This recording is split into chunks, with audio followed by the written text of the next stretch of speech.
الحمد لله نحمده ونستعينه ونستغفره ونؤمن به ونتوكل عليه ونعوذ بالله من شرور أنفسنا ومن سيئات أعمالنا من يهده الله فلا مضل له ومن يضلل فلا هادي له ونشهد أن لا إله إلا الله وحده لا شريك له ونشهد أن سيدنا ومولانا محمدا عبده ورسوله أرسله الله تعالى إلى كافة الناس بشيرا ونذيرا وداعيا إليه بإذنه وسراجا منيرا وصلى الله تعالى عليه وعلى آله وصحبه وبارك وسلم تسليما كثيرا كثيرا. أما بعد فأعوذ بالله من الشيطان الرجيم. بسم الله الرحمن الرحيم. اقرأ باسم ربك الذي خلق الإنسان من علق اقرأ وربك الأكرم الذي علم بالقلم علم الإنسان ما لم يعلم.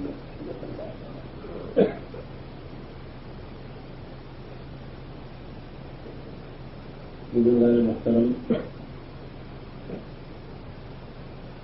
انسان کا سب سے بڑا شرف اور سب سے بڑی خوبی علم و معرفت.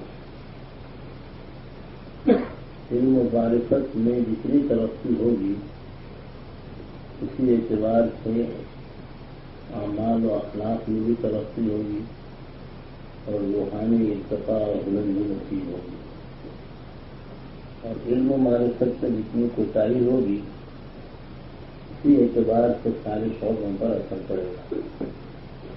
اسی لیے حق تعالی شانہ نے حضرات انبیاء علیہ السلام کو سب سے زیادہ علم رحمت فرمایا اور علم بھی ان کا قطعی شان کا ہوتا ہے.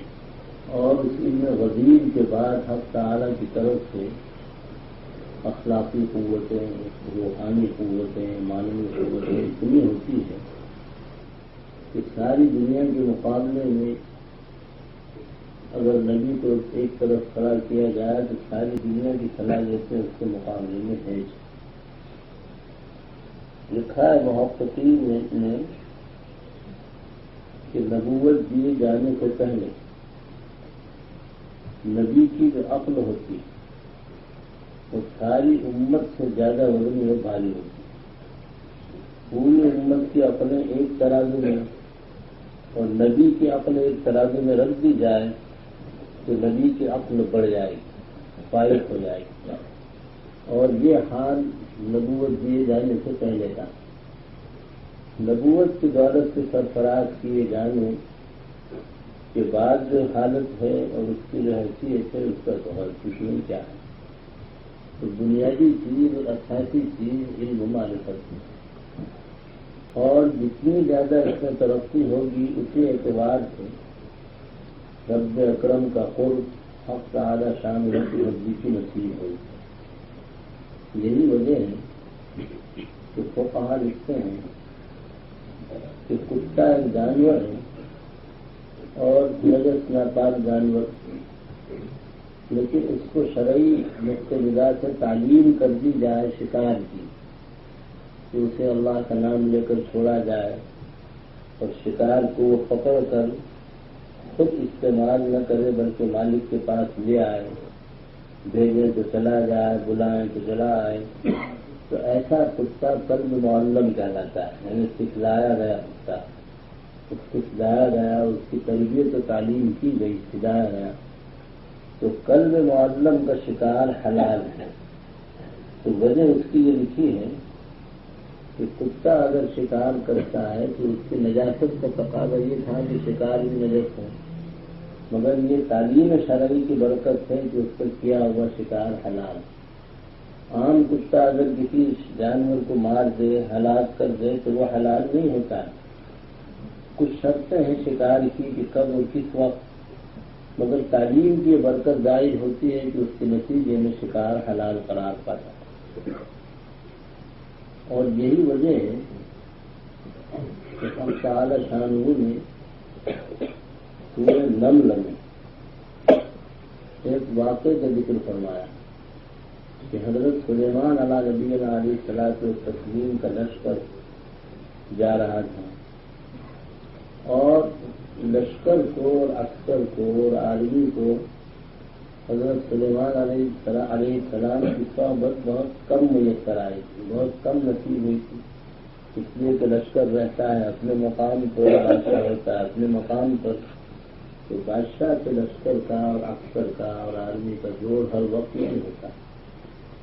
تو حضرت سلیمان علیہ السلام کا لشکر جا رہا تھا تو ایک چونٹی نے یہ ندا دی کہ یا ایھا النمل ادخلوا مساکنکم لا یحطمنکم سلیمان وجنودہ وہم لا یشعرون، کہ اے چونٹیوں تم اپنے اپنے دلوں میں داخل ہو جاؤ، کہیں ایسا نہ ہو کہ حضرت سلیمان کا لشکر تمہیں کچل دے، تمہیں رون ڈالے، اور ان کو اس کا شعور بھی نہ ہو، ان کو اس کا پتہ بھی نہ ہو، لا علمی میں نہ جاننے کی حالت میں کچل دیں۔ تو گویا ایک چھوٹا سا جانور یہ سمجھتا ہے کہ حضرت سلیمان علیہ السلام کی تھوڑی سی صحبت کے نتیجے میں وہ لشکر جان بوجھ کر اور ظلم و ستم سے کسی چھوٹے سے جانور کو کچلے گا نہیں، ظلم نہیں کرے گا۔ ہاں، لا علمی میں اور لا شعوری میں اگر ایسا ہو جائے تو یہ الگ بات ہے کہ معلوم نہیں اور چونٹی کچل جائے۔ تو ایک چونٹی کا علم یہ ہے کہ پیغمبر کی تھوڑی سی صحبت اگر نصیب ہوئی تو وہ ظالم نہیں ہو سکتا، یہ تو اس کا علم ہے۔ اور ادھر شیعوں کا حال یہ ہے کہ نبی کریم صلی اللہ علیہ وسلم کے یار غار اور ہمیشہ کے مصاحب، حتیٰ کہ دنیا سے تشریف لے گئے تو مزار اقدس کے قریب دفن ہوئے صدیق اکبر رضی اللہ تعالیٰ عنہ جو ہمیشہ ساتھ رہے، ان کے بعد میں یہ خیال ہے کہ حضور اکرم صلی اللہ علیہ وسلم کے وصال کے بعد دنیا سے پردہ فرمانے کے بعد خلافت اولی کا حق حضرت علی کو تھا، اور شیعوں کا کہنا یہ ہے کہ اس حق پر ظلم زیادتی کی حضرت صدیق اکبر رضی اللہ تعالیٰ عنہ نے، اور ظلم کر کے خلافت غصب کر لی اور لے لی اور خود خلیفہ بن گئے۔ تو گویا شیعوں کا تصور یہ ہے کہ ہمیشہ پیغمبر آخر الزمان کی صحبت میں رہنے والا تو ظالم ہے، اور ظلم ایسا کیا کہ خلافت کا حق حضرت علی کا تھا، خود خلیفہ بن بیٹھے۔ تو عجیب بات بھی تھی کہ حضرت شاہ عبدالعزیز صاحب رحمۃ اللہ علیہ لکھتے ہیں کہ ایک چونٹی کا علم شیعے سے بڑھ کر ہے کہ شیعوں کا حال یہ ہے کہ وہ تو ہمیشہ کے مصاحب اور صحبت میں رہنے والے کو ظالم کہہ رہے ہیں، وہ جو پیغمبر آخر الزمان کی صحبت اور وہاں سلیمان علیہ السلام کی تھوڑی سی صحبت میں لشکر تھا، اس سے ظلم نہیں ہوگا، نامعلوم طریقے سے تم کچلے جاؤ، یہ الگ بات ہے کہ یہ علم ہے چونٹی کا۔ تو چونٹی کا علم شیعوں کے علم سے بڑھ کر ہے کہ وہ تھوڑی سی صحبت پر غیر ظالم کہتے ہیں، اور ان کا علم یہ ہے کہ ہمیشہ کی صحبت نصیب ہوئی صدیق اکبر کو، پھر وہ ظلم کر رہے ہیں۔ تو حق تعالیٰ کو چونٹی کی بات اتنی پسند آئی کہ قرآن کریم کی پوری ایک سورت کا نام سورۃ النمل رکھا، اور نمل کے معنی آتے چونٹی۔ یہ عجیب بات ہے کہ چونٹی کی طرف اس کی نسبت کر دی۔ اس سے صاف طور پر واضح ہے کہ علم اور معرفت اتنی بڑے شرف کی بات اور خوبی کی بات ہے کہ چونٹی سے وہ کلام صادر ہوتا ہے تو حق تعالیٰ نسبت فرما رہے اپنے کلام کی صورت سے اس کی طرف، اس سے علم کی فضیلت نکل آئی اور اہمیت علم واضح ہوئی۔ تو غرض یہ کہ علم جو ہے بنیادی نقطہ ہے، اس کے بغیر انسان کبھی بھی فلاح یاب نہیں ہو سکتا۔ تو بات اس سے چل رہی تھی کہ بنیادی اور اساسی طور پر انسان میں علم کی ایک صفت ہے، اور یہ بھی لکھتے ہیں محققین کہ عشق کی ایک صفت ہے، اور ان دونوں کی مثال ایسی ہے جیسے کار چلتی ہے یا ٹرین چلتی ہے تو بتی کے ذریعے آگے جو راستہ نظر آتا ہے اس راستے کا دکھائی دینا یہ تو علم ہے، اور اس کے بعد ویل حرکت کرتے ہیں اور چلتے ہیں یہ عمل کی کیفیت ہے۔ مگر ٹرین ہو یا کار ہو، ان کے ویل اور ان کے پہیوں کی یہ حرکت اس وقت ہوتی جب اندر اسٹیم کی طاقت ہو، بجلی کی طاقت ہو، پیٹرول ہو، کوئی ایسی چیز ہو کہ جس کی حرارت سے اور گرمی سے اور جس کی قوت سے یہ ویل آگے بڑھے اور چلے، تو علم سے راستہ دکھائی دیتا ہے، یہ ایک دولت ہے۔ اور عشق کے ذریعے سے جو حرارت کی اسپیڈ ہے انسان کے باطن میں، عمل کی راہیں کھلتی ہے اور استوار ہوتی ہے۔ اور اس میں کوئی شبہ نہیں کہ جب علم و عمل میں جوڑ کی شکل ہوگی تو علم کی حیثیت امام کی اور رہنما کی قرار پائے گی۔ تو سب سے پہلی چیز بنیادی چیز علم ہے۔ اسی لیے نبی کریم صلی اللہ علیہ وسلم کے دور سے پہلے کا دور، اس میں زنا بھی ہوتا تھا، چوری بھی ہوتی تھی، ڈکیتی بھی ہوتی تھی، لڑکیوں کو زندہ درگور بھی کرتے تھے، ہر قسم کی بدعنوانی، ہر قسم کی غلطکاری، ہر قسم کی برائی موجود تھی۔ مگر اس دور کو کسی برائی سے تعبیر نہیں کیا، بلکہ اس کو دور جاہلیت سے تعبیر کیا گیا۔ معلوم ہوا کہ جہالت ایک اندھیرا ہے، اور اندھیرے میں جب آدمی چلے گا تو یہ بھی ممکن ہے کہ اس کا دامن کسی کانٹے سے الجھ جائے، اس کا بھی امکان ہے کہ کسی سانپ بچھو پر پیر پڑ جائے، یہ بھی ممکن ہے کہ کسی گھڑے میں اس کا پیر پڑے اور وہ جو ہے ہلاک ہو جائے، ختم ہو جائے، یہ بھی ممکن ہے کہ کسی خطرناک چیز سے ٹکرا جائے اور تصادم ہو جائے۔ تو اندھیرے میں ہر ضرر کا امکان ہے، ٹھیک اسی طرح سے جہالت کی حالت میں ہر نقصان کا امکان ہے اور ہر قسم کے ضرر کا۔ تو تمام شرور اور فتن پر مشتمل جو زمانہ ہے اس کو تو جہالت سے تعبیر کیا، اور اس کے بعد خیر و برکت کا دور نبی کریم صلی اللہ علیہ وسلم کی آمد سے شروع ہوا، اس کو دور علم سے تعبیر کیا۔ اس لیے سب سے پہلی آیت اقرا نازل ہوئی جس میں اشارہ ہے کہ پڑھنا یہ ایک اتنا بڑا شرف ہے کہ اس کو اولیت حاصل، اسی لیے فرمایا کہ اقرا بسم ربک الذی خلق۔ نبی کریم صلی اللہ علیہ وسلم کو اپنے رب کے نام سے پڑھنے کا حکم دیا گیا۔ اس سے معلوم ہوا کہ علم بھی مطلوب ہے، اور علم بھی وہ مطلوب ہے جس سے رب کا راستہ کھلتا اور واضح ہوتا۔ ایک تو طریق ہے رب کا اور ایک طریق ہے مخلوق کا، سب کا۔ تو وہ جو طریق ہے ساری مخلوق کا وہ بھی بہرحال علم ہے، مگر حقیقت علم نہیں۔ حضرت مولانا یوسف صاحب رحمۃ اللہ علیہ فرماتے تھے کہ دنیا کے سارے علوم جو ہیں وہ حقیقت فنون ہیں، ان کو ہر درمی کے ساتھ علم کہہ دیا گیا۔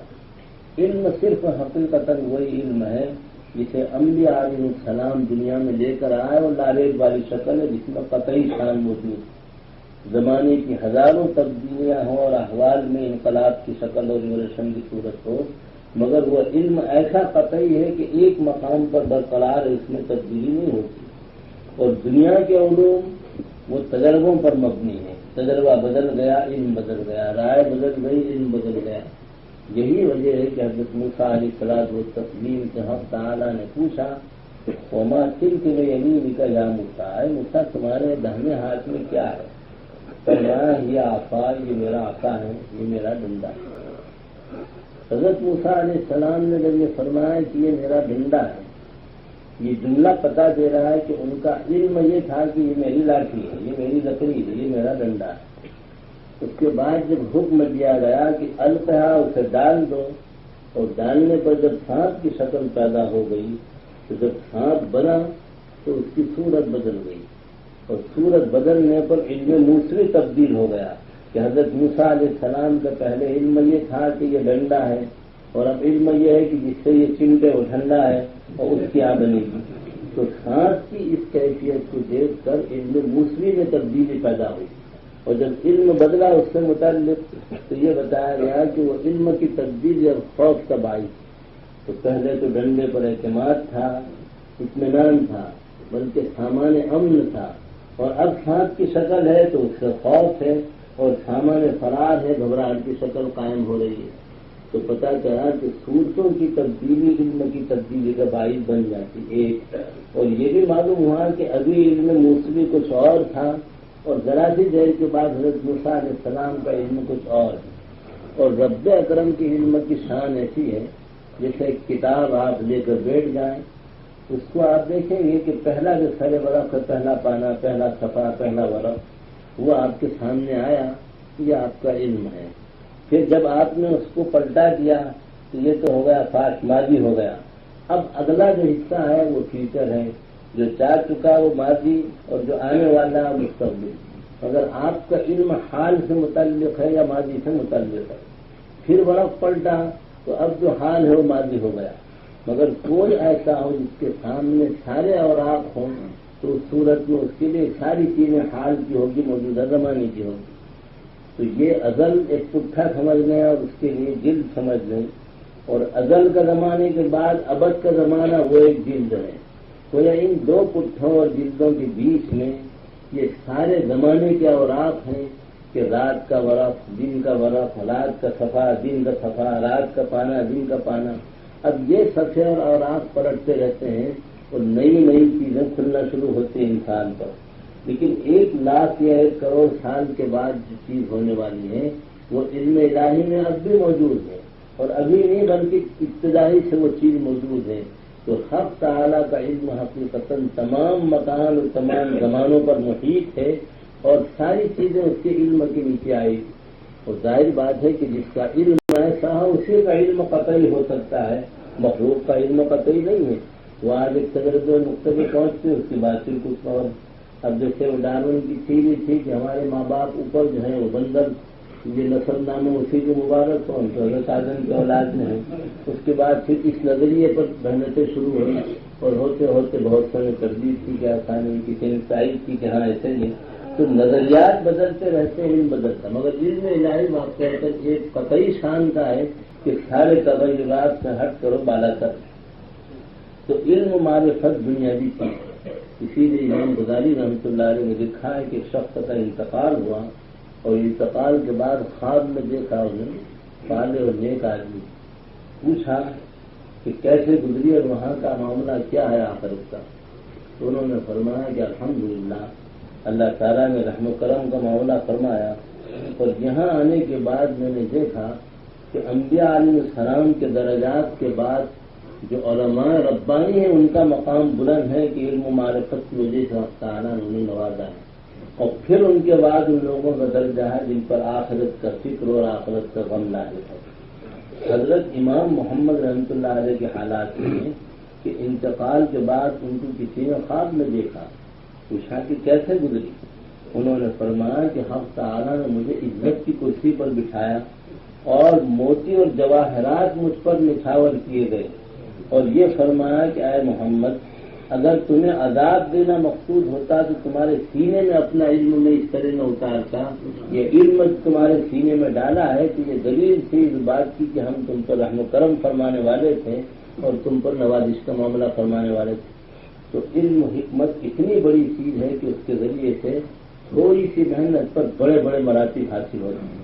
اسی لیے نبی کریم صلی اللہ علیہ وسلم کا ارشاد ہے کہ حصول علم کے لیے اور علم حاصل کرنے کے لیے جب آدمی گھر سے نکلتا ہے تو سمندروں کی مچھلیاں اس کے لیے دعا کرتی ہیں اور بلوں کی چوٹیاں اس کے لیے دعا کرتی ہیں، اور وجہ اس کی ملا علی قاری نے لکھی ہے بڑی عجیب کہ مچھلی تو حلال ہے اور چونٹی کا کھانا حرام ہے، جس میں ادھر اشارہ ہے کہ حلال مخلوق بھی اس کے لیے دعا کرتی ہے اور حرام مخلوق بھی اس کے لیے دعا کرتی ہے، یا ادھر اشارہ ہے کہ مچھلیاں ہوتی ہیں سمندر میں اور تری میں، اور چونٹی ہوتی ہے خشکی میں، گویا خشکی اور تری اور بر و بحر کی ساری مخلوق اس کے حق میں دعا گزار ہے اور دعا کرتی کہ اللہ اس کا بھلا اس کے لیے خیر کی شکل پیدا فرما۔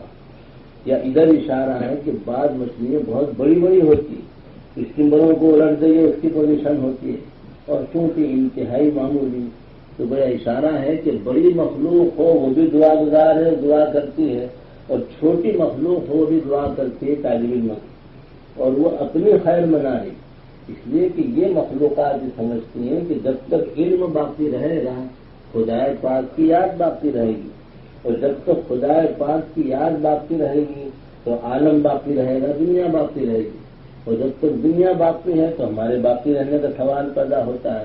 اگر دنیا مزیا میٹ کر دی جائے، نابود و ختم کر دی جائے تو ہمارے لیے سوال نہیں بقا کا، تو وہ طالب علم کے لیے صورتاً دعا کر دیں اور حقیقتاً اپنی خیر منا رہی ہے کہ علم ہوگا تو خدا پاک کا نام علم و معرفت کے نتیجے میں باقی رہے گا، اور جب تک اللہ اللہ کہنے والے ہیں تو دنیا باقی رہے گی، اور دنیا باقی رہے گی تو ہم باقی رہیں گے۔ گویا اس کا گھر سے علم کو حاصل کرنے کے لیے نکلنا ہمارے باقی رکھنے کا سامان ہے، اور جب یہ ہمارے بقا کی خیر منا رہا ہے تو ہم اس کی خیر کی دعا کیوں نہ کریں؟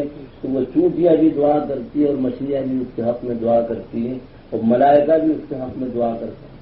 اور دنیا میں ایسا ہوتا ہے کہ جو اسکولوں میں پڑھتے ہیں تو حکومتوں کی طرف سے کنسیشن فارم ملتا ہے کہ اگر وہ اپنے گھر جانا چاہیں تو پورا کرایہ نہیں بلکہ آدھا کرایہ، جس کا حاصل یہ کہ علم حاصل کرنے والے کے لیے اس کے گھر کا جانا سہل کر دیتی حکومت اور آسان کر دیتی ہے۔ تو ترمذی کی حدیث نبی کریم صلی اللہ علیہ وسلم ارشاد ہے کہ جو علم حاصل کرنے کے لیے نکلتا ہے سہل اللہ بھی طریقا الی الجنہ، کہ اس کا جو آبائی وطن حقیقی ہے وطن جنت، اس کے راستے کو حق تعالیٰ اس کے حق میں آسان فرما دیتے ہیں اور اس کی بھی سہولت کی شکل میں ہو جاتی ہے۔ یہی وجہ ہے کہ رات کے وقت کوئی سی علم و معرفت کی مشغولی پوری رات کی بیداری سے زیادہ بہتر ہے، مگر علم و معرفت چیز ایسی ہے کہ جس سے حق تعالیٰ کی شناخت آئے، حقوق کی شناختی اور اس کی خاص قسم کی پہچان پیدا ہوتی اور ہے بہت بڑی چیز۔ تو اس دور میں صورت علم زیادہ ہے مگر حقیقت شناختی کی بڑی کمی ہے، دین فہمی کی بہت کمی، اور مزاج شناسی بہت بڑی چیز ہوتی ہے۔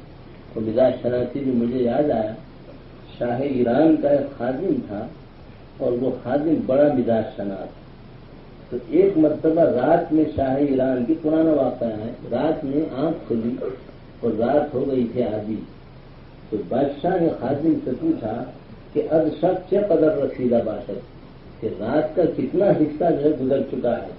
تو خادم تھا مزاج شناس، جب یہ سوال کیا گیا کہ اب شب سے قدر رسیدہ باشد، تو فوراً جواب دیا کہ گلفت بکمر رسیدہ باشد، کہ شب کی گلفیں کمر تک پہنچ چکی ہے، یعنی آدھی رات ہو چکی ہے۔ ایک موقع پر بادشاہ بیٹھا ہوا تو پلے بھی پڑا آپ لوگوں کے، گلفیں ہوتی ہے کالی اور رات بھی ہے کالی، اور جو کمر تک پہنچ گئی معلوم ہوا کہ آدھا بدن ختم ہوا، آدھی رات کے ختم ہونے کی طرف اشارہ ہے۔ اور جب کسی شے کی تصریح کر دی جائے تو پھر دودھ سے باقی نہیں رہتا۔ جیسے ایک صاحب تھے، وہ اتنے سمجھدار کہ انہوں نے ایک بادشاہ تھا اور تھا اشارہ ایسے ہی بیدار گبرو دم، اس نے اپنے خادموں سے کہا کہ تم کوئی پہیلی مجھ سے پوچھو اور کوئی قصہ ایسا پوچھو کہ اس کو میں حل کر دوں، اگر حل نہ کر سکوں تو پھر تمہاری آمدنی۔ انہوں نے سوچا کہ اس کو فہم سے زیادہ تعلق نہیں ہے اور عقل سے اکثر لڑائی رہتی ہے، تو اگر کوئی مشکل بات پوچھی تو ہماری آمدنی۔ ایک نے کہا کہ حضور جہاں پناہ یہ بتائیے کہ ایک جانور ہے جو چوہے پکڑتا ہے اور دودھ بھی پیتا ہے، چھپڑے چھپڑے جاتا ہے اور گھروں میں بار بار آتا ہے اور میاؤں میاؤں کرتا ہے، جانور ہے کون؟ اس میں گرامی آپ بتا دیجیے۔ تھوڑی دیر تفکر فرمانے کے بعد یوں گویا ہوئے اور ارشاد فرمایا کہ وہ جانور بھینس ہے۔ یہ کہا کہ اس نے کہا کہ حضور جہاں پناہ وہ کسی نے بتا دیا ہے؟ اس نے نہیں، میں نے اپنی عقل سے کہا ہے، جیسے بھی سمجھدار ہوتے ہیں، میں نے کسی نے بتلایا کہ نہیں، اپنی عقل سے میں نے یہ بات کہی۔ تو بعض ایسے بھی ہوتے ہیں یا جیسے ایک صاحب کہنے لگے کہ میرے کھولے میں کیا ہے یہ بتا دو تو 10 انڈے میں تم کو دے دوں گا۔ کھولا لے کر آئے کھڑے، اس سے کہا کہ اس میں کیا ہے وہ بتا دو تو 10 انڈے جو ہے ہم تمہیں دے دیں گے۔ تب سامنے والا کہتا ہے کہ اس میں قلم موجود ہے، بہت ممکن علم کا غلبہ ہوگا، اس لیے خادی میں علم ہے قلم تو بہرحال کہنے کا من چاہیے کہ جب صراحت ہو جائے تو بات نہیں ہے۔ تو ایک موقع پر ایسا ہوا کہ بادشاہ کے پیروں پر ہاتھ پر مکھیاں بیٹھ رہی تھی، تو بادشاہ نے کہا کہ مگسانی آئن، کہ مکھیاں آ رہی ہیں، تو برجستہ خادم نے کہا کہ نا کساں پیشے کسانی آئن، کہ جو بے وقات ہے اور بے کس ہے، جس کی کوئی حیثیت نہیں، وہ باوقات کے مد مقابل آ رہی اس کے ہاتھوں میں بیٹھ رہی۔ جیسے امام شافعی رحمۃ اللہ علیہ کسی نے پوچھا کہ حضرت مکھی میں کیا حکمت ہے؟ فرمایا کہ مکھی کی ایک حکمت یہ ہے کہ بادشاہوں کا تکبر ٹوٹے، کہ نہیں بڑا بادشاہ اور ناک پر آ کر بیٹھ جائے گی۔ تو بہرحال کہنے کا منشا ہے کہ مزاج شناسی ایک چیز ہوتی۔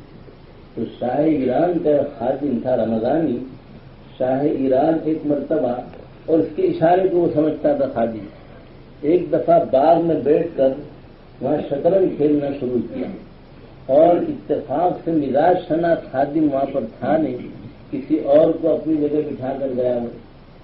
اس کے بعد ہوا ہے کہ جب بادشاہ باغیچے میں شطرنج کھیل رہا تھا، کھیل ہوتا ہے شطرنج، تو ایک شخص آیا اور اس نے رکا دیا کہ فلاں نواب صاحب نے رکا دیا ہے، بادشاہ کے پاس بھیجا ہے۔ یہ نیا خادم وہ رکا لے کر بادشاہ کے پاس پہنچا.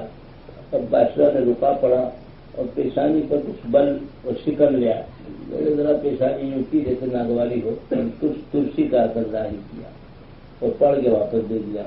اب یہ خادم کی اتنی ہمت نہیں ہوئی کہ ان سے صراحت کے ساتھ پوچھ سکے، تو منشا سمجھا بھی نہیں اور حیبت کی وجہ سے پوچھ نہ سکا اور واپس لوٹا ہے.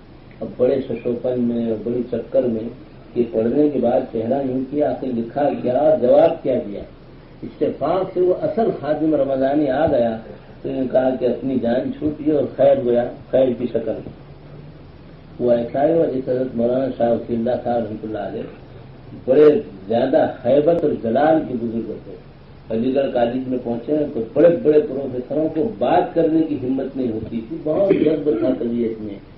تو ایک مرتبہ یہ بلیشور کے حاجی داؤد آبود سے اب تو مرحوم ہو گئے، تو وہ موجود اور میں بھی موجود تھا الہ آباد میں. تو حضرت نے دریافت فرمایا کہ تم سراج کو پہچانتے ہو؟ وہ سمجھے تراج کو پہچانتے ہو. تراج اور اٹالوا وغیرہ تو بستی ہے. تو حضرت نے پوچھا سراج کا اور وہ سمجھے تراج کا. کہا کہ ہاں حضرت جانتے ہیں. تو حضرت نے فرمایا کہ جاؤ بلا لاؤ.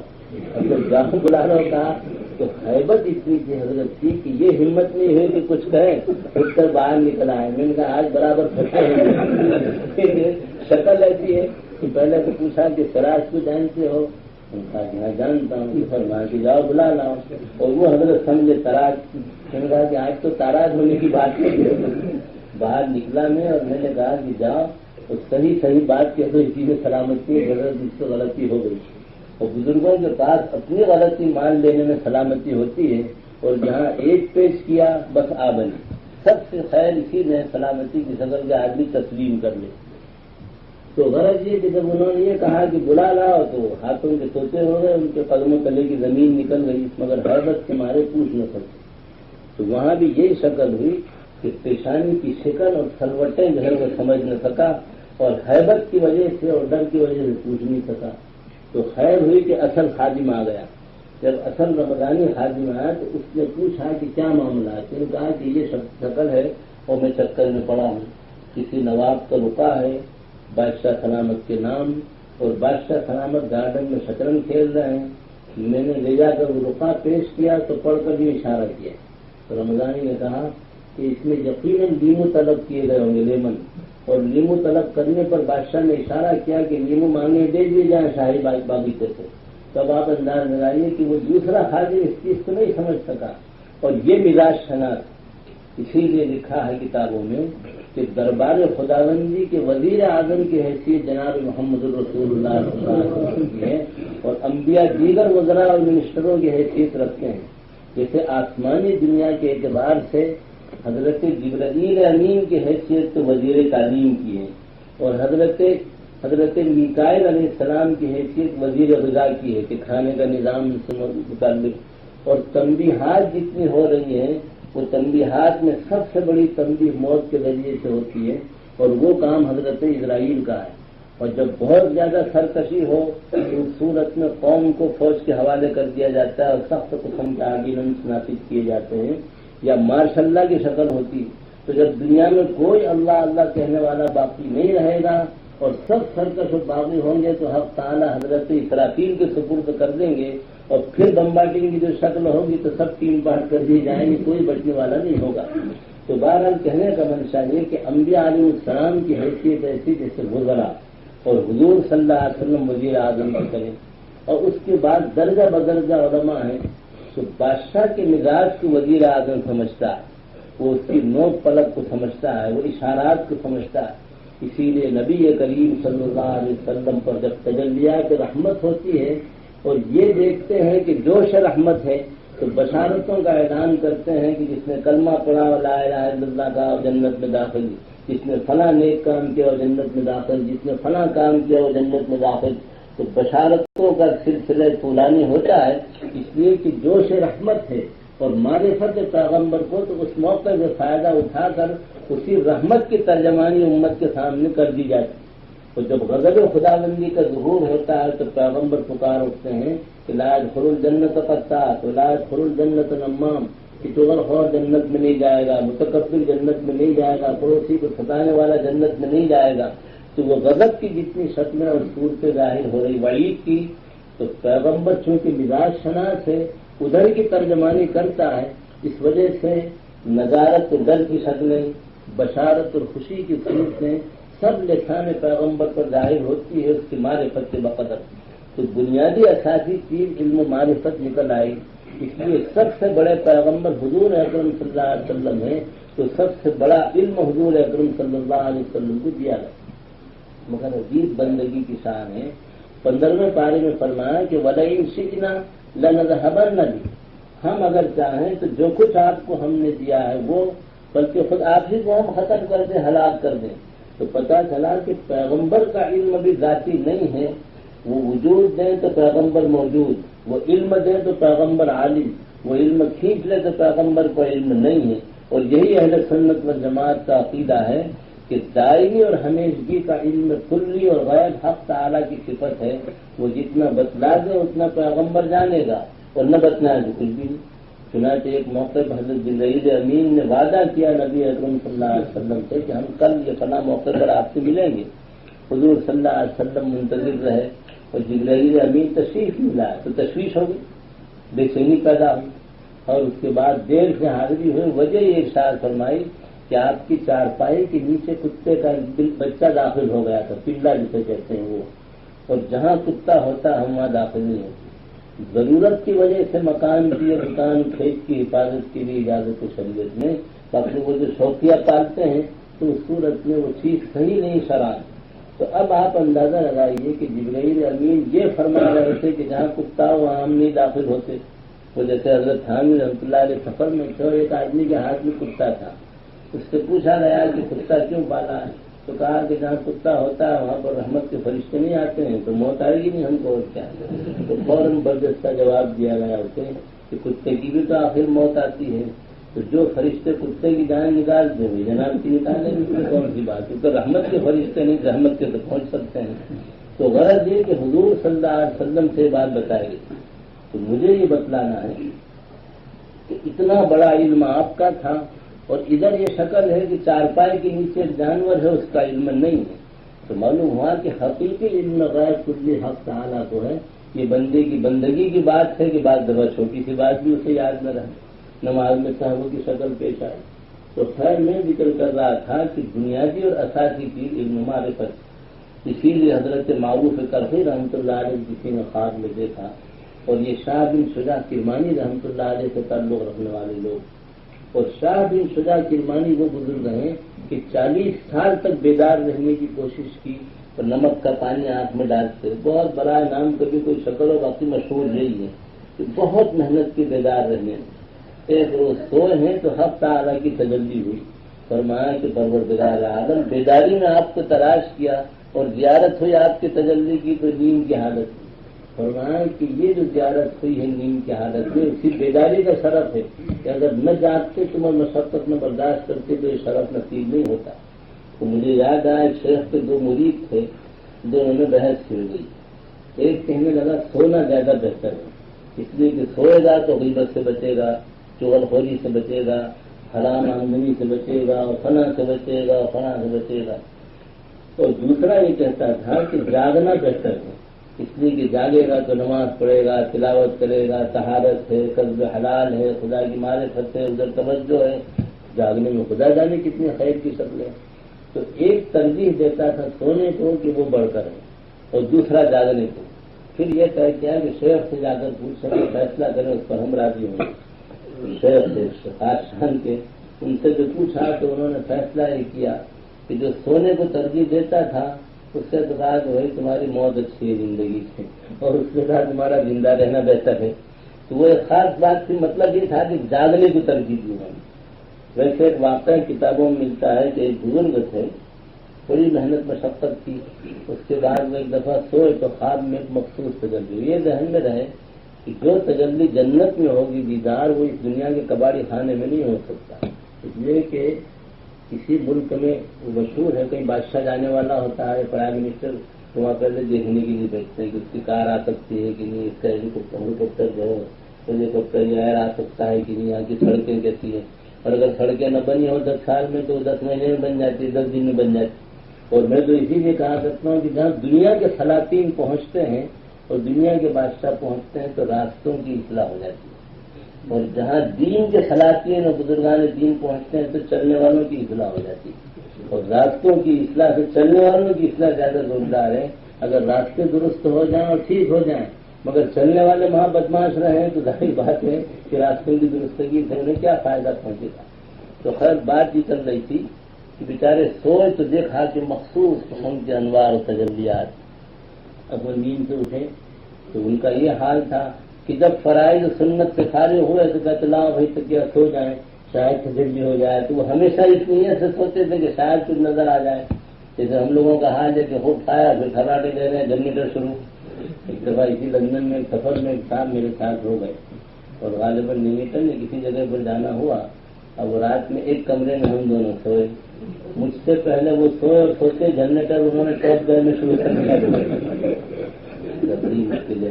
میں صبر کرتا ہوں، اخلاق بتاتا ہوں کہ صبح طبیعت خراب تو طبیعت خراب تو سارا پروگرام خراب، اور پروگرام خراب تو لوگوں کی جذبات ٹوٹے ہیں، اس لیے اور اگر اٹھاتا ہوں تو نیند ٹوٹتی خراب ہوتی ہے۔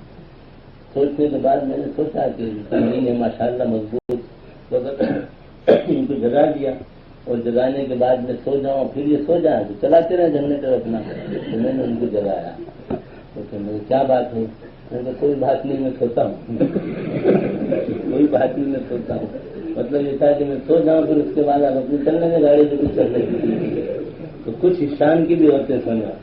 تو یہ تو بات میں ذکر کر رہا تھا کہ مزاج شناسی بہت بڑی چیز ہے، تو پیغمبر کی حیثیت ہوتی ہے عارف باللہ کی، اور صحیح معنی میں وہی جو ہے سب سے بڑھ کر عارف باللہ ہو، اور جتنا جتنا تعلق اور رابطہ اور جوڑ پیغمبر کی ذات سے ہوگا اسی اعتبار سے نسبت قائم ہوتی رہے گی اس کے حضرت حق کے ساتھ۔ اس سے ایک مسئلہ یہ بھی کھلا ایک مرتبہ سورت میں بیان کر رہا تھا، اور ایک صاحب نے دریافت کیا کہ مشائخ کو وظیفہ بتاتے ہیں تو عام طور پر کہتے ہیں کہ ایک تسبیح تو استغفار کی پڑھ لو، اور ایک تسبیح درود شریف کی پڑھ لو، اور ایک تسبیح تیسرے کلمے کی۔ تو اللہ تعالیٰ نے اس کی وجہ ذہن میں ڈالی کہ استغفار کی حقیقت یہ ہے کہ حق تعالیٰ سے گناہوں کی معافی، اور گناہ کرنے سے خدا پاک سے تعلق ہو جاتا ہے کمزور، جب استغفار کرے گا تو کمزور تعلق جو ہے وہ قوی ہوگا، جو ٹوٹ چکا ہے وہ جڑ جائے گا، تو استغفار میں نسبت خدا بندی مضبوط ہوگی، اور درود شریف میں نبی کریم صلی اللہ علیہ وسلم سے نسبت مضبوط ہوگی۔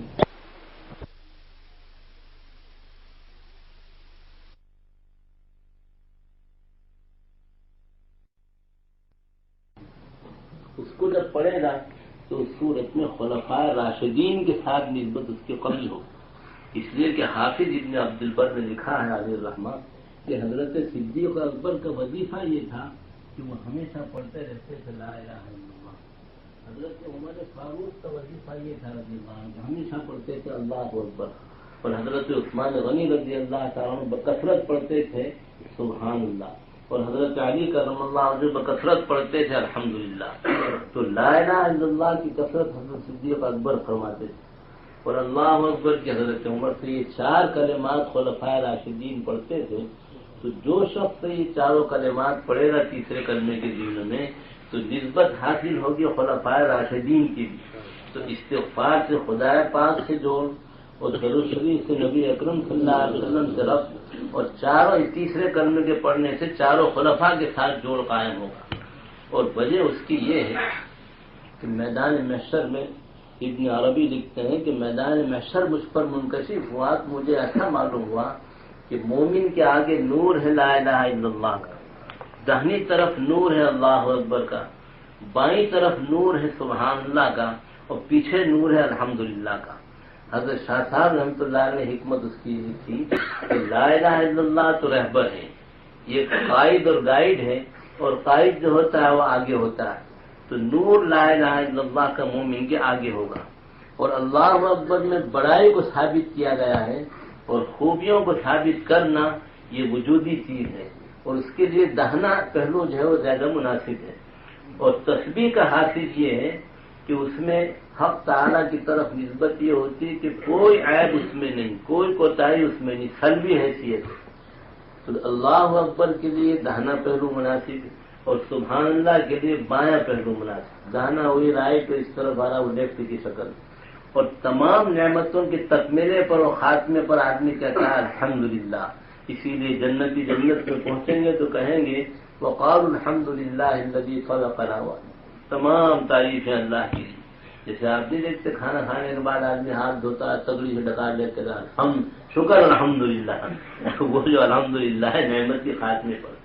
تو اللہ کی حمد سے تتم الصالحات، اللہ کی حمد کے ساتھ نعمتوں کا اتمام ہے۔ تو اس کے انوار پشت کی طرف دیکھے گئے ہیں، پچھلی طرف، اور وجہ اس کی یہ بھی ہے کہ صدیق اکبر رضی اللہ تعالیٰ عنہ کی نگاہ غیر پر جاتی نہیں تھی۔ وہ تو کہتے ہیں ما رأیت شیئا الا رأیت اللہ قبلہ، کہ میں نے ہر چیز سے پہلے خدا کو دیکھا۔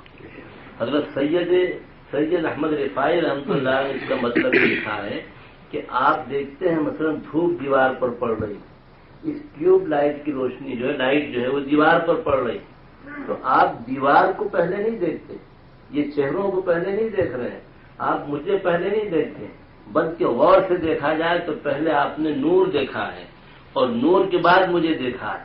اور اس پر پروف و دلیل یہ ہے کہ بیچ سے یہ نور ہٹا لیا جائے تو قریب ہوتے ہوئے دور معلوم ہوں گے ہم آپ کو، اور آپ ہمیں نہیں دیکھیں گے۔ تو معلوم ہوا کہ پہلے روشنی دیکھی اور روشنی کے واسطے سے وہ چیز دیکھی۔ تو ہر شے کا وجود خدا پاک کی وجہ سے ہے۔ تو یہ نظر صدیقی کی گہرائی ہے کہ وہ فرما رہے ہیں کہ ہر شے کا ہونا خدا پاک سے میں نے دیکھا، تو ہر شے سے پہلے حق تعالیٰ کی مجھے معرفت ہو گئی۔ یہ بہت بڑی بات ہے۔ کچھ لوگ وہ ہوتے ہیں کہ دھوئیں کو دیکھ کر آگ کی طرف چلتے ہیں، اور کچھ وہ ہوتے ہیں جو سمجھ جاتے ہیں کہ آگ ہے تو دھواں نکلے گا۔ تو بعض چیزوں کو دیکھ کر خدا پاک کی معرفت حاصل کرتے ہیں، اور بعض وہ ہیں کہ حضرت حق کی معرفت کا اتنا دھیان ہے کہ ہر شے پہلے اس کی معرفت حاصل کہ اسی کے کہنے سے اور اسی کے کرنے سے اس کا وجود ہے۔ تو آپ پہلے روشنی دیکھتے ہیں پھر اس چیز کو دیکھتے ہیں۔ ٹھیک اسی طریقے سے حضرت صدیق اکبر کی شان یہ تھی۔ اور حضرت عمر رضی اللہ تعالیٰ عنہ کی نگاہ مخلوق پر جاتی ہی نہیں تھی۔ عظمت اگر ان کے پیش نظر تھی تو حضرت حق کی، تو پڑھتے تھے اللہ اکبر، کبریائی اللہ کے لیے، بڑائی اللہ کے لیے، اس لیے وظیفہ ان کا وہ تھا خاک غلبہ۔ اور حضرت عثمان غنی رضی اللہ تعالیٰ کی نگاہ مخلوق پہ جاتی تھی، مگر مخلوق کو سمجھتے تھے باعیب اور خدائے پاک کو جانتے تھے بعیب، اس لیے تسبیح ان کی زبان پہ ہوتی تھی اور سبحان اللہ پڑھتے تھے۔ اور حضرت علی کرم اللہ وجہہ مخلوق کو دیکھتے بھی اور مخلوق کے کمالات کو بھی دیکھتے، مگر یہ سمجھتے تھے کہ مخلوق کے کمالات اور خوبیاں جو ہیں وہ ان کی ذاتی نہیں، سارا کمال اور ساری تعریف حق تعالیٰ کے لیے، اس لیے الحمدللہ ان کا وظیفہ تھا۔ تو خلفائے راشدین کا یہ وظیفہ تھا، لہذا جب یہ پڑھنا شروع کرے گا تو نسبت حاصل ہوگی خلفائے راشدین کے ساتھ۔ تو دیکھنے میں ایک تسبیح استغفار کی، مگر خدا پاک سے جوڑ کا سامان ہے۔ دیکھنے میں ایک تسبیح درود شریف کی، مگر نبی کریم صلی اللہ علیہ وسلم سے ربط کا سامان ہے۔ دیکھنے میں ایک تسبیح تیسرے کلمے کی، مگر خلفائے راشدین سے اس کی نسبت قوی ہو رہی ہے۔ اور ظاہر بات ہے کہ جب اتنی نسبتیں اسے حاصل ہونے کا ذریعہ مل گیا تو بہت بڑا سرمایہ اس کے ہاتھ میں آ گیا ہے۔ میں ذکر کر رہا تھا کہ یہ برکتیں بھی علم و معرفت سے زیادہ حاصل ہو۔ کبھی ایسا ہوتا ہے کہ کسی شے کا علم نہ ہو، خاصیت تو ظاہر ہوتی ہے۔ مثلا آپ کھانا کھا رہے ہیں، خدا نہ خواستہ اندر مکھی چلی گئی تو معدہ جو ہے اس کو پھینکے گا اور قے ہوگی۔ آپ کھا رہے ہیں اور علم نہیں، زہر چلا جائے تو ضرر کی شکل ہوگی۔ زعفران و مشک آپ کے کھانے میں ملا ہوا ہے تو قلب کو فرحت و قوت کی شکل ہوگی۔ لیکن دھیان کا ایک خاص اثر ہوتا ہے کہ انسان کے متفکرہ اور اس کے متخیلات سے بھی تقویت ہوتی ہے۔ تو یہاں جب استحضار ہوگا اور دھیان ہوگا اور معرفت ہوگی تو اس کی نوعیت اور زیادہ مختلف ہو جائے گی اور فرق پڑے گا۔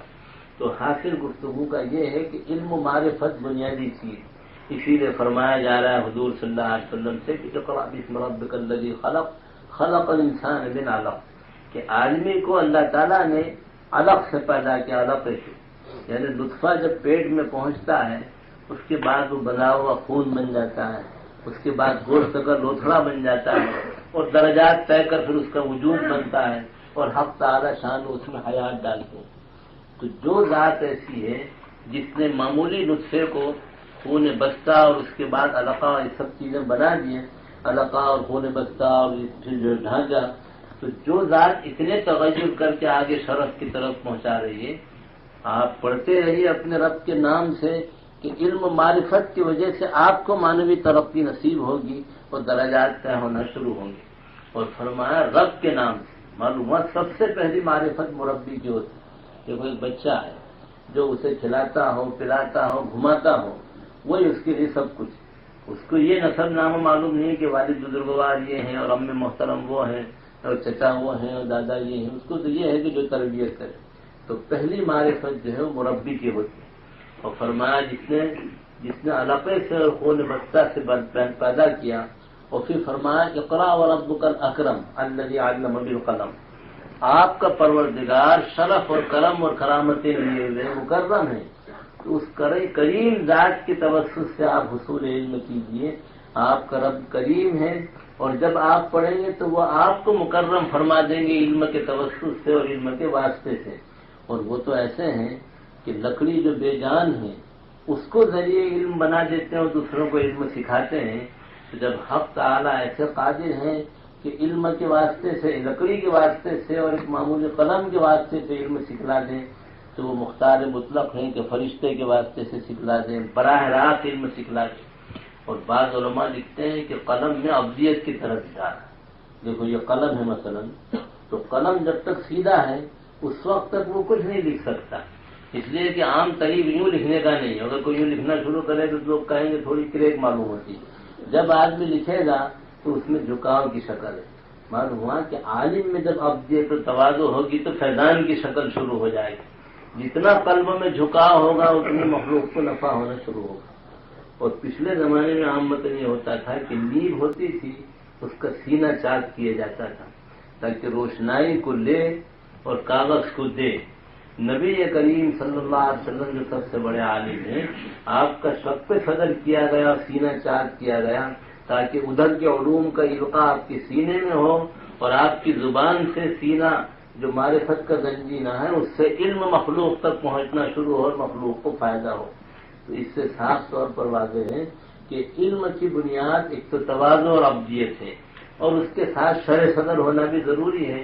جب شرع صدر ہوگا اور سینہ کھلے گا تو ادھر سے ادھر فیض ہوگا، اور اس کے واسطے سے جو ہے دوسروں تک فیض پہنچنا شروع ہو جائے۔ اور قلم میں ایک بات یہ بھی نکلی کہ یہ قلم حقیقتاً انسان کے ہاتھ میں پہنچتا ہے۔ تو بعض عارفین لکھتے ہیں کہ جیسے محبوب کے ہاتھ میں اگر کوئی پہنچ جائے تو اس پر ایک وجد کی کیفیت ہوتی ہے۔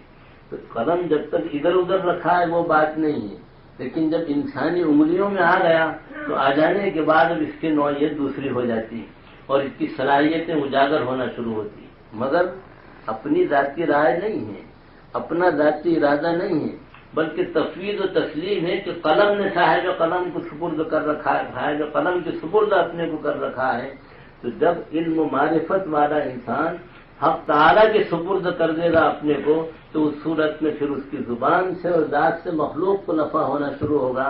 جیسے کہ قلم اپنے اختیار سے فیض نہیں پہنچاتا ہے، اس کو چلا دیا تو چلنے لگ گیا، روک دیا تو وہ رک گیا، تو گیا پورے طور پر سپردگی کی شکل ہے اور تسلیم کی شکل ہے، تو منفعت کی صورتیں اس سے ظاہر ہونا شروع ہو رہی ہیں۔ تو اس سے معلوم ہوا کہ ابدیت بھی اور اس کے ساتھ شرع صدر بھی، تفویض و تسلیم بھی، یہ ساری صورتیں ہیں۔ بلکہ عجیب بات یہ ہے کہ دعوات میں اور روشنائی میں اس کو ڈالنا، اس کی پوزیشن باتوں نے وضو سے لی ہے۔ جیسے نبی کریم صلی اللہ علیہ وسلم کو معراج ہوئی تو قلب اقدس کو زمزم سے دھویا گیا، علم و حکمت اس میں بھرا گیا۔ تو چونکہ قلب سے زیارت ہوئی ہے حق تعالیٰ کی، یہ تو سب کے نزدیک متفق علیہ ہے، اور خدا پاک کی زیارت کے لیے ضرورت تھی خاص طہارت کی، تو فرشتوں کے ذریعے سے قلب اقدس کو زمزم سے دھو کر علم و حکمت بھر دیا گیا، گویا قلب کا وضو ہو گیا، اور زیارت ہو رہی ہے تو گویا قرب خداوندی کی شکل ہے۔ اور اسی کا اثر یہ ہے کہ مصلیوں کے لیے خدا کے قرب کی شکل حاصل کرنے سے پہلے پانی کے ساتھ گویا وضو کی شکل و تفسیر کی، اور وہ بھی 6 طرف کہ چہرے پہ لگ گیا پانی، اور مسح کی شکل میں گردن پر، تو سامنے بھی اور پیچھے بھی، سر کی مسح کی شکل میں اوپر اور پیر دھونے کی شکل میں نیچے، ادھر کا ہاتھ دھوئے تو اس طرف اور ادھر، تو اوپر بھی اور نیچے بھی، آگے بھی اور پیچھے بھی، دائیں بھی اور بائیں بھی، ہر طرف حق تعالیٰ کی رحمت کا مظہر پانی لگا ہے، تو حصول رحمت کا سامان اس نے اختیار کیا اور بندہ بن کے آگے کھڑا ہوا تو حق تعالیٰ کی طرف سے فیضان رحمت کی شکل ہو۔ تو غرض یہ کہ علم معرفت اساسی بنیادی چیز ہے اور اس سے حقائق کھلنا شروع ہوتے ہیں۔ تو حضور صلی اللہ علیہ وسلم سے حق تعالیٰ فرما رہے کہ اقرأ باسم ربک، اپنے رب کے نام سے پڑھی۔ معلوم ہوا کہ جو پڑھنا ادھر کی نسبت پر ہے وہی فضیلت کا باعث۔ آپ سائنسداں بن جائیں، آپ ڈاکٹر بن جائیں، آپ لوئر بن جائیں، آپ سائنٹسٹ بن جائیں، آپ بہت بڑے ایڈوکیٹ بن جائیں، سب کچھ ہو جائیں آپ، مگر حق تعالیٰ کی طرف کا علم نہیں ہے تو وہ شرف نصیب نہیں ہوگا۔ دنیا کے علم کی منفعت اپنی جگہ ہے، مگر جیسا سبجیکٹ سے ہوتا ہے اسی اعتبار سے فضیلت قائم ہوتی ہے۔ اور یہ سارے دنیا کے علوم بدن کو نفع پہنچانے کے لیے، لیکن جو اندر کی آتما اور روح ہے وہ اگر رخصت ہو گئی تو ڈاکٹر صاحب آ رہے ہوں، دروازے پہ ہوں گے تو ان سے کہا جائے گا کہ جن کے لیے آپ آئے تھے وہ رخصت، لہذا اب بدن کو لے کر ہم کریں گے کیا؟ اور آپ کی محنت کا میدان صرف بدن ہے اور روح جا چکی ہے۔ تو ڈاکٹری علم ہو یا دنیا کے بڑے سے بڑا علم ہو، ان تمام کی منفعت اس وقت تک ہے جب تک آنکھ کھلی ہوئی ہے۔ اور ادھر کا علم وہ ہے کہ وہ اول تو حقیقی آنکھ کھول دیتا ہے اور ہمیشہ کی زندگی کی منفعت اس سے وابستہ ہے۔ تو 4 دن کی چاندنی جس علم سے متعلق ہو اور ابجوں سال کی زندگی کی چاندنی جس علم سے متعلق ہو، تو ان دونوں زندگیوں میں جتنا ڈفرینس ہے وہی فرق آپ سمجھ لیں، اور اس کے اندر کافی تفاوت اور فرق اور ڈفرینس ہے ان دونوں علموں میں۔ تو حقیقتاً علم الہی شرف کی بات ہے۔ دھولیا میں ہمارے یہاں ایک مرتبہ وہاں کے ٹریننگ کالج میں کچھ جو ہے اوقات، کچھ گھنٹے ایسے رکھے گئے پیریڈ دین کے لیے کہ اس میں دینی تعلیم ہونا چاہیے، 2 گھنٹے یا 1 گھنٹہ مقرر کیا گیا۔ کچھ پروفیسر جمع ہو گئے، کچھ لیکچرار جمع ہو گئے، کچھ شاعر لوگ، وہاں شاعروں کی بھی کمی نہیں ہے۔ تو جہاں سب جمع ہوئے تو بہت سے لوگ فیشن کے لیے مولویوں کو بلا لیتے ہیں کہ چلو آتے آتے مولوی صاحب بھی، جیسے بہت سی جگہوں پہ شادیاں ہوتی ہیں تو ویڈیو ڈسکو دنیا بھر کے تماشے، اور مولویوں کو بلا لیتے ہیں رسمن، مولانا کا بیان ہو گیا اس کے بعد کہتے ہیں کہ مولوی صاحب تو کیا ہوگا، آپ کو پروگرام کروا دیا، اور دھوم دھام سے سارا نظام چلتا ہے۔ تو مجھے بھی بلایا انہوں نے، اب ایک عجیب بات سننے کے لایا کہ وہ دنیاوی تعلیم کا مدرسہ، وہ کالج کی شکل ہے، ساری دنیا کی تعلیم وہاں پر پڑھائی جاتی ہے۔ اب اس میں 1 گھنٹہ اگر دین کے لیے رکھا کوشش کر کے، تو ان آنے والے عقل مندوں کو یہ چاہیے تھا کہ یہ کہتے کہ مبارک اقدام ہے، علم کی فضیلت ہے، بہت خوشی کی بات ہے کہ 1 گھنٹہ آخرت کے علم کا بھی ہوا۔ اب جو عقل مند کھڑا ہوتا ہے وہ کہتا ہے کہ دنیا کا علم بڑا اہم ہے۔ اللہ تعالیٰ فرماتے ربنا آتنا فی الدنیا حسنہ، دنیا پہلے آخرت بعد میں ہے، اور وہی تقریر ہوگی۔ اب وہ نقل کے باردانوں کو یہ پتہ نہیں کہ آیت کے اندر جو ہے دنیا کی تعریف ہے یا حسنہ کی تعریف ہے۔ ان کی استدلال پر ہنسنے کا موقع تو ہم کو ضرور ملا، اس لیے کہ اس کوٹے کی خبر ہی نہیں ان کو۔ تو جو بیٹھتا تھا وہ دنیا کی عظمت میں کھڑا ہوا، اس کے بعد میں نے کہا کہ میری سمجھ میں نہیں آتا کہ دنیاوی تعلیم تو یہاں دی جا رہی ہے، اللہ اللہ کر کے 1 پیریڈ دین کا اس میں رکھا ہے۔ تو کہنے کا موقع یہ تھا کہ بھئی خوشی کی بات ہے، بچوں کو چاہیے کہ 1 گھنٹہ ہے فقط اس طرف بھی دھیان دیں، کچھ سیکھیں۔ اب جو کھڑا ہو رہا ہے دنیا کی تعریف، تو میں نے کہا آپ کو جو ایک پیریڈ ملا ہے اور اس پر آپ کو بولنے کے لیے کہا گیا، تو آپ نے دین کی عظمت کی کیا وقت بیان؟ جو کھڑا ہوتا ہے وہ دنیا کی گیت گا رہا ہے۔ اور میں نے کہا آیت میں کہا گیا ربنا آتنا فی الدنیا حسنہ، اے اللہ دنیا میں ہمیں حسنہ عطا فرمائی۔ ایک ہے دنیا کا وجود اور ایک ہے حسنہ کا وجود۔ آپ سے کوئی کہے کہ گلاس میں پانی لاؤ، اب آپ فضائل گلاس کے بیان کر رہے ہیں اور پانی سے کوئی بحث نہیں، تو لوگ کہیں گے تھوڑی سی کریک معلوم ہوتی ہے، اس لیے کہ گلاس تو ظرف ہے اور پانی مظروف ہے۔ گلاس ایک محل ہے اور پانی مطلوب ہے، اور مقصود جو ہے وہ پانی ہے گلاس میں، اس لیے آپ بڑھیا سے بڑھیا گلاس پیش کر دیں مگر پانی اس میں نہیں ہے تو کہیں گے کہ تھوڑا جو ہے مرولی بھیج کر کرنٹ لگوانے کی ضرورت ہے، اس لیے کہ مقصود تو وہی ہے۔ تو حسنہ کا سوال کیا حق تعالیٰ سے، اور جو عقل مند کھڑا ہوتا ہے تقریر کر رہا ہے کہ دنیا مقدم کر دی گئی ہے۔ اللہ تعالیٰ ان کو صحیح سمجھ دے۔ بلکہ ایک شعر یاد آیا مجھے، الٹی سمجھ کسی کو بھی ایسی خدا نہ دے، الٹی سمجھ کسی کو بھی ایسی خدا نہ دے آدمی کو موت مگر یہ ادا نہ دے۔ تو وہ الٹی بات کر رہے اور سمجھ رہے تھے ہم بہت پہاڑ توڑ رہے ہیں۔ تو بھائی دنیاوی علوم کا جو معاملہ ہے وہ تو ہے اپنی جگہ، اس میں کیا کلام، باقی اصل یہ محل تھا. پھر ان کو سمجھایا اور سمجھانے کے بعد واقعی ان کی سمجھ میں آئی بات، اس نے کہ دلائل کے ساتھ بات کی تھی. اور یہ اصل میں بہت سے ایسا بھی ہوتا ہے، سمجھتے ہیں کہ مولوی یعنی بھاجی پالا. میرے پاس ٹریننگ کالج کے پروفیسر آئے، انہوں نے کہا کہ مولانا ایک سوال ہے، تو وہ سوال حل کرنے نہیں آئے، وہ اس لیے تشریف لائے تھے کہ وہ ہم کو جانچیں. کبھی تو مسئلہ معلوم کرنا ہوتا ہے، کبھی مفتی کو معلوم کرنا ہوتا ہے کتنے پانی میں ہے، ان کا کوئلہ پانی کتنا ہے. تو مجھ سے کہنے لگے مولانا ایک سوال ہے. ان کا کیا؟ کہ یہ مولوی لوگ اردو میں خطبہ دینے سے منع کرتے ہیں، کہتے ہیں عربی میں ہونا چاہیے، جبکہ انڈیا میں 99% لوگ اردو یا عربی نہیں سمجھتے ہیں، پھر عربی میں خطبہ دینے سے کیوں روکتے ہیں؟ یہ کیوں کا سوال انہوں نے. میں نے ان سے ایک بات کی، میں نے کہا دیکھو ایک بات سن لو. ایک پولیس ہے اور وہ چوراہے پہ کھڑا ہے، ایک آدمی سائیکل چلاتا ہے اور 3 آدمی بیٹھے ہیں، اس نے سیڑھی بجائی، تشریف لائی.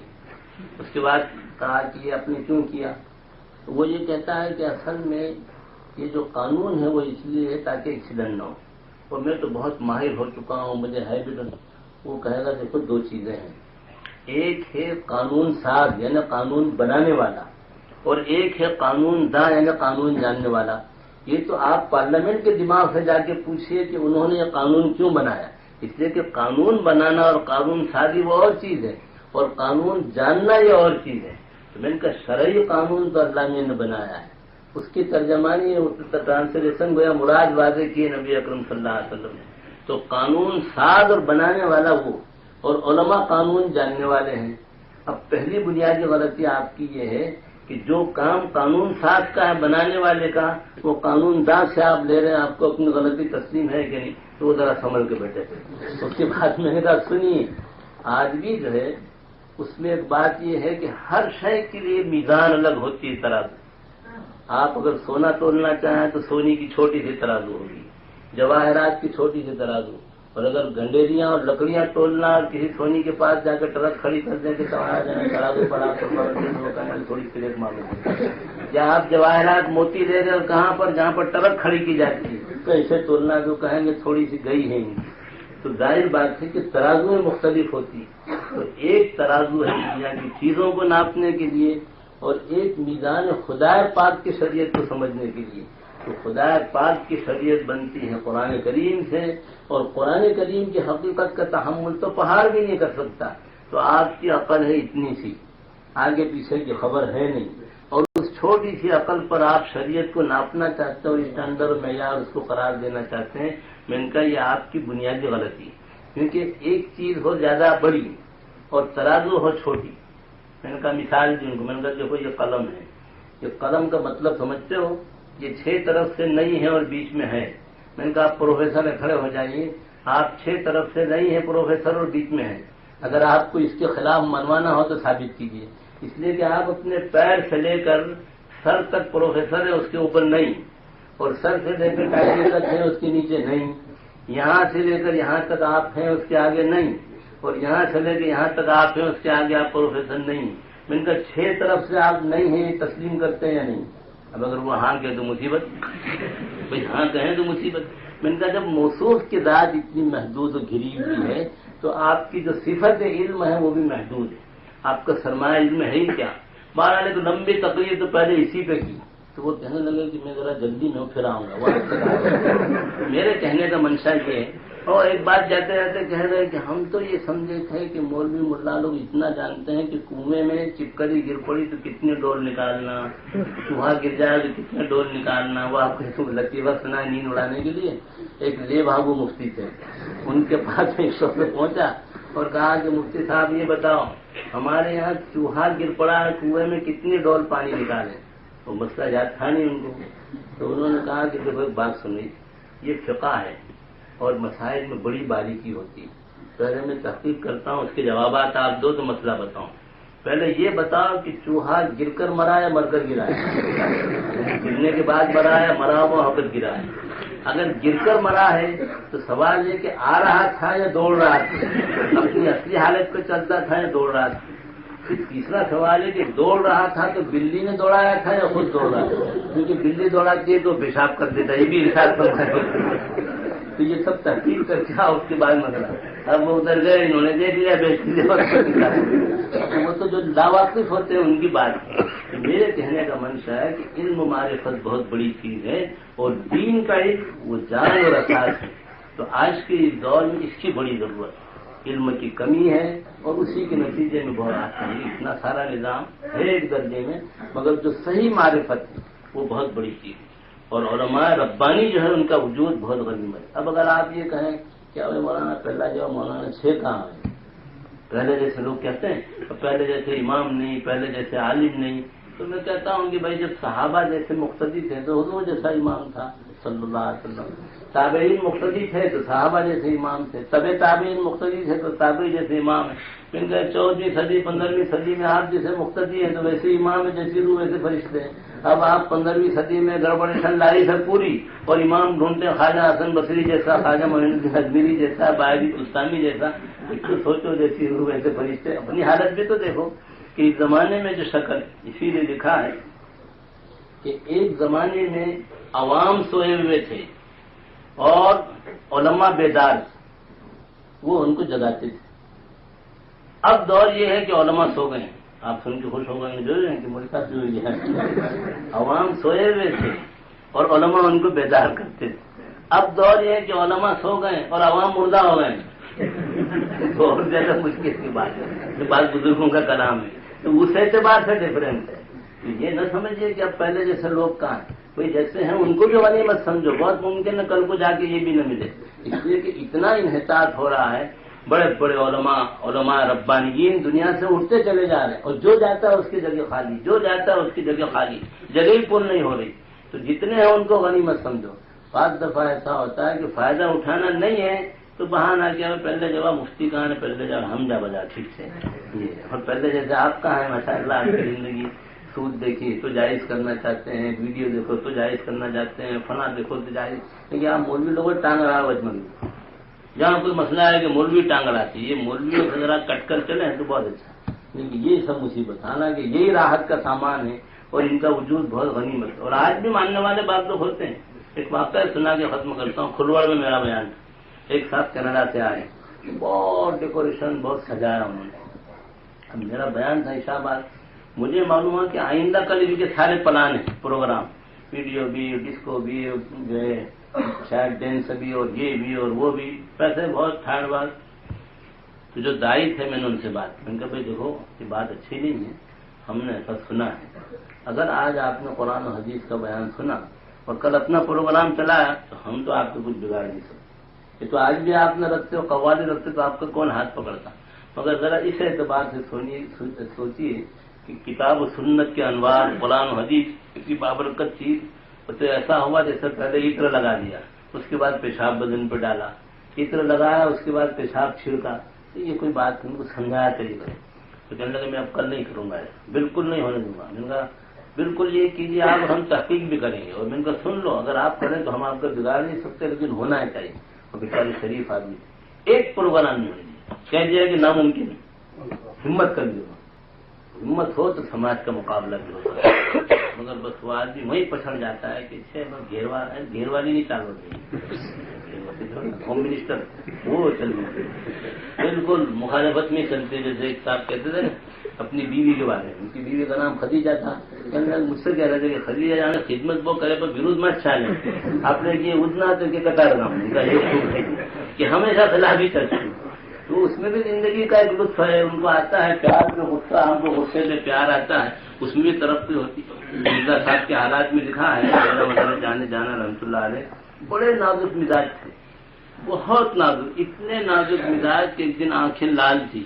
کسی نے وجہ پوچھی تو کہا رات نیند نہیں آئی. نیند نہ آنے کی وجہ پوچھی تو کہا جو رضائی تھی اوڑھنے کی اس کی سلائی ٹیڑھی تھی, دھاگے پہ نظر پڑ گئی کہ ٹیڑھا ہے, تو سر میں درد ہوا, نیند نصرت ہو گئی. ان کو کشف ہوا کہ فلاں بد زبان عورت سے شادی کرو. اب شادی ہوئی تو وہ تو 2.5 من کی سنانے والی, وہ طالب علم کو بھیجتے تو سناتی کہ وہ تو مکار ہے اور ڈھونگ کرنے والا اور ایسا ہی بزرگ بنا ہوا ہے. اور حضرت کہہ دیتے طالب علم سے کہ بھائی وقت سے کام دینا, اور جو کچھ مجھے روحانی ترقی ہوئی اسی کی برکت سے ہوئی کہ تکلیفوں پہ صبر کیا. تو ایک خان صاحب تھے ان کے شاگرد, ان کو بھیجا گی. اب وہاں گالی گلوچ تو خان صاحب کو تو پارا 3 13 9 18 حضرت کو احساس ہو گیا، فوراً بلوایا تو آ کر وہ کہتے ہیں خان صاحب کہ حضرت وہ آپ کا بیوی اگر نہیں ہوتا تو ہم جان سے مار ڈالتے، اور تو آپ کا بیوی تھا کہ ہم نے چھوڑ دیا اس کو، تو ہمارا ایسا بھی ہوتا ہے۔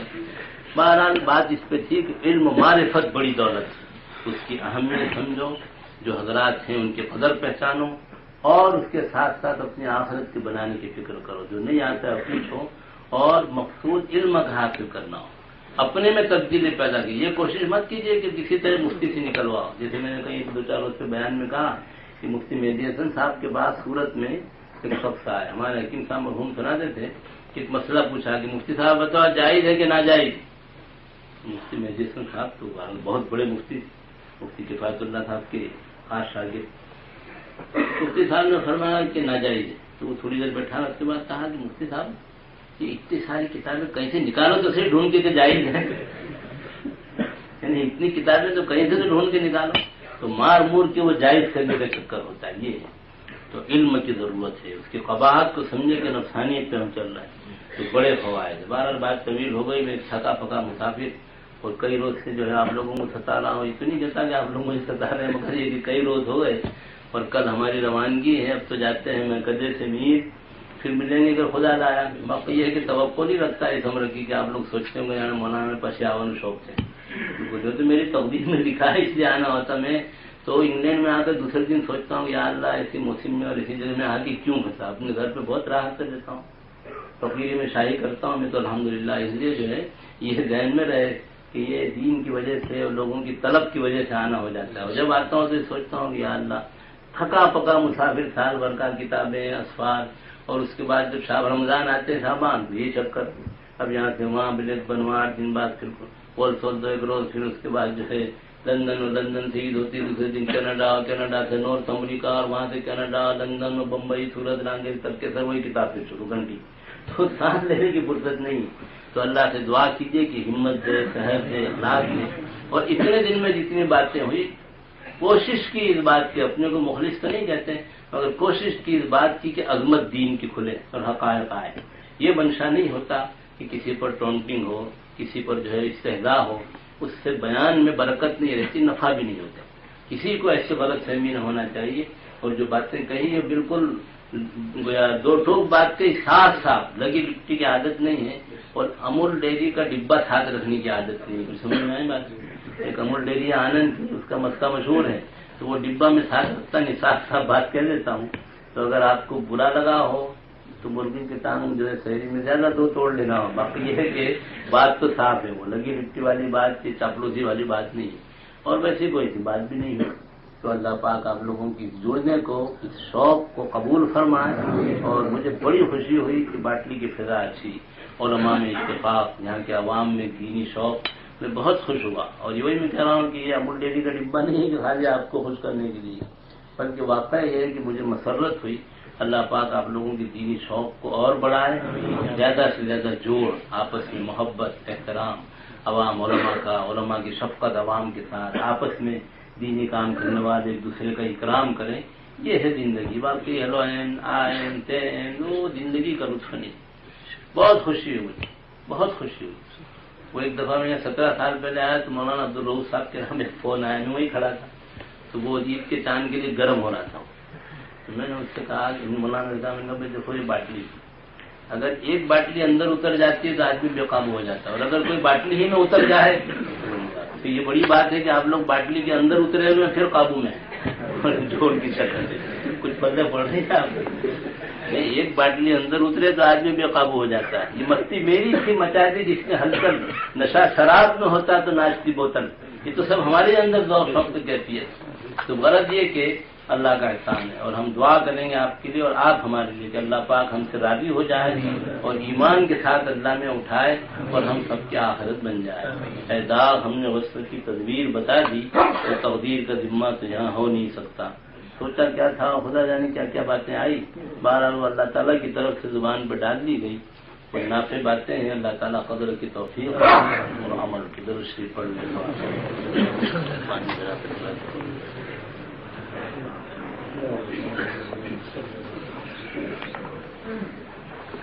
بسم الله الرحمن الرحيم اللهم لك الحمد والشكر اللهم لك الحمد لله مما دوامك ولك الحمد حين خالد المعقول ويا أكرم الأكرمين ويا أرحم الراحمين ويا أول الأولين ويا آخر الآخرين يا ذا الجلال والإكرام يا حي يا قيوم يا حنان يا منان يا بديع السماوات والأرض يا الصمد الذي لم يلد ولم يولد ولم يكن له كفوا أحد اللهم صل على سيدنا محمد وعلى آل سيدنا مولانا محمد وبارك وسلم ربنا ظلمنا أنفسنا وإن لم تغفر لنا وترحمنا لنكونن من الخاسرين اللهم إنا نسألك من خير ما سألك منه حبيبك ونبيك محمد صلى الله عليه وسلم ونعوذ بك من شر ما استعاذك منه حبيبك ونبيك محمد صلى الله عليه وسلم ربنا آتنا في الدنيا حسنة وفي الآخرة حسنة وقنا عذاب النار یا الہ العالمین اپنے فضل و کرم سے ہم گناہگاروں کی گناہوں کو معاف فرما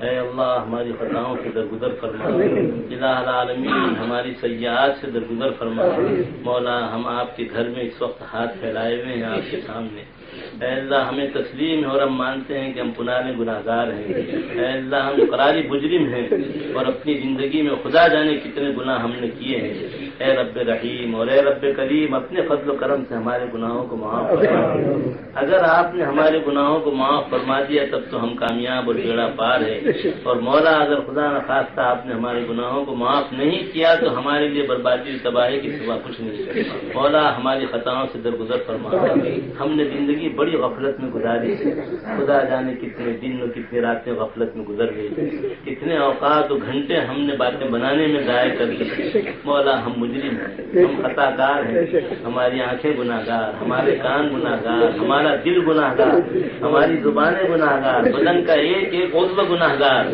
مولا بدن کا ایک ایک بال گناہگار الہ العالمین انتہائی خطا کار ہے مگر یہ بھی تسلیم ہے کہ آپ رب رحیم ہیں اور آپ کی رحمتوں اور کرم کی کوئی انتہا نہیں مولا ہم پرانے مجرم ہیں مگر آپ کے اس گھر کے پرانے جو ہے سوالی ہیں اور اسی گھر کے پرانے بھکاری ہیں مولا اپنے فضل کرم سے ہمیں محروم نہ فرما اور ہماری مغفرت فرما دے اے اللہ برکتوں کے ایام ہیں اے اللہ مبارک دن ہیں ہم جانتے ہیں کہ ہمارے روزے میں جان نہیں ہماری تراویح نمازوں میں روح نہیں ہے مگر مولا ہم ناقص ہیں اور اپنے فضل سے آپ اس ناقصی کو قبول فرما کے نجات کا ذریعہ بنا دیں الہ العالمین مرنے سے پہلے کچھ کرنے کی توفیق عطا فرما اے اللہ گناہوں کے چھڑائے جانے سے پہلے گناہوں کے اختیار سے چھوڑنے کی توفیق عطا فرما مولا مرنے کے بعد جو غسل کیا جائے گا اس سے پہلے غسل توبہ کی توفیق عطا فرما الہی کفن پہنائے جانے سے پہلے لباس تقویٰ پہننے کی توفیق عطا فرما مولا ہمیں کچھ خبر نہیں کہ کب ہماری زندگی کی شام ہوگی اے اللہ ہم نہیں جانتے ہیں کہ کب ہمارا وقت آخر آ جائے گا